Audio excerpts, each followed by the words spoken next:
You know, one of the major tragedies of growing up is that the great majority of us lose that wonderful capacity of children to see emotionally.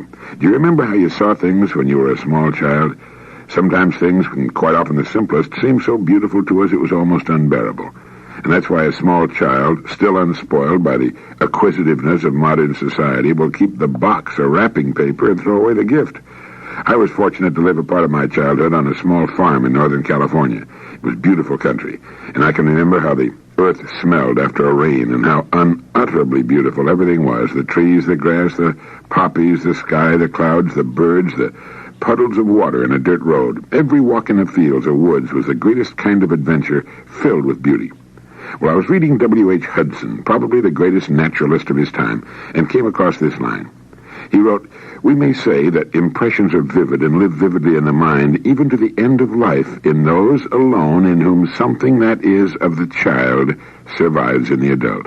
The measureless delight in all this visible world experienced every day by the millions of children happily born outside the city's gates, and with the delight, the sense of wonder in all life which is akin to, if not one with, the mythical faculty, and if experienced in a high degree, is a sense of the supernatural in all natural things. We may say, in fact, that unless the soul goes out to meet what we see, we do not see it. Nothing do we see, not a beetle, not a blade of grass. We may say, in fact, that unless the soul goes out to meet what we see, we do not see it. Nothing do we see, not a beetle, not a blade of grass.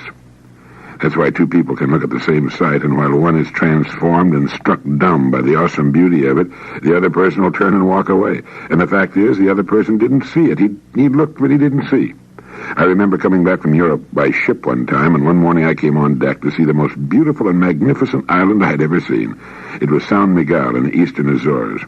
I stood at the rail, transfixed by its sudden beauty for several minutes, then rushed below to bring my wife and son to see it. Well, they thought it was beautiful too, but I could tell that they hadn't been affected by it as I had. In the case of something else, things very likely could be reversed. But when we see, as Hudson says, somehow with the soul, unless the soul goes out to meet what we see, we do not see it. What makes an artist great, a writer, painter, musician, is that in his work he's able, through some transcendent magic, to make things so real to us we're able to see them in that way, with our souls going out to them. It's very difficult to express, but anyone who's been a child can usually remember the wonderful way things appeared.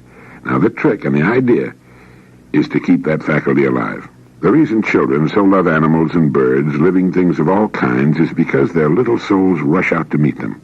They see them in a wonderful and mysterious way.